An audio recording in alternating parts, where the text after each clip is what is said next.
think outside the box. The vision of soft robotics is often that you use bio-inspiration and you use the natural softness of nature to create ideas for how you would design new robots differently.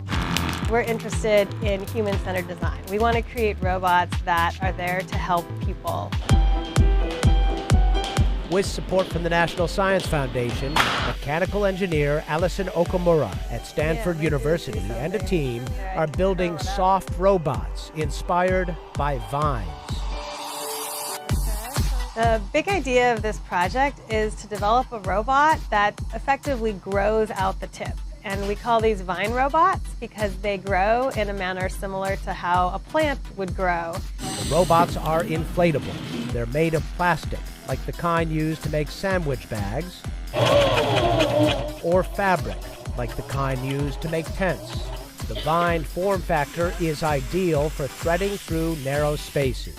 So this could include inside the human body for minimally invasive surgeries, getting into small areas that are otherwise inaccessible, for example, in search and rescue or disaster scenarios, and then also places where you want to do inspection.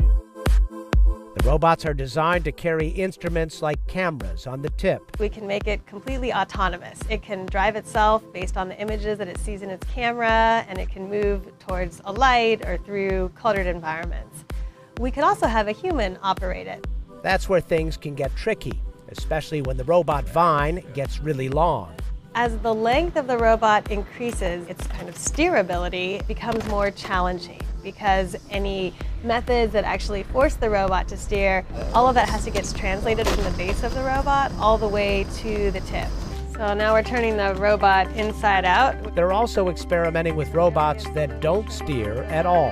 It can just kind of bounce off objects that it runs into. And that's a great advantage of softness because it can naturally conform to the environment and grow around and through environments that otherwise a typical robot couldn't do. Okamura says the unique thing about these robots is they can create their own shapes and structures. One of our long-term dreams for this project is that a vine robot could weave itself into novel shapes. So let's say you needed a ladder to escape a burning building. A vine robot could essentially tie itself into knots and weave itself into a shape that would allow you to use it to climb down off of.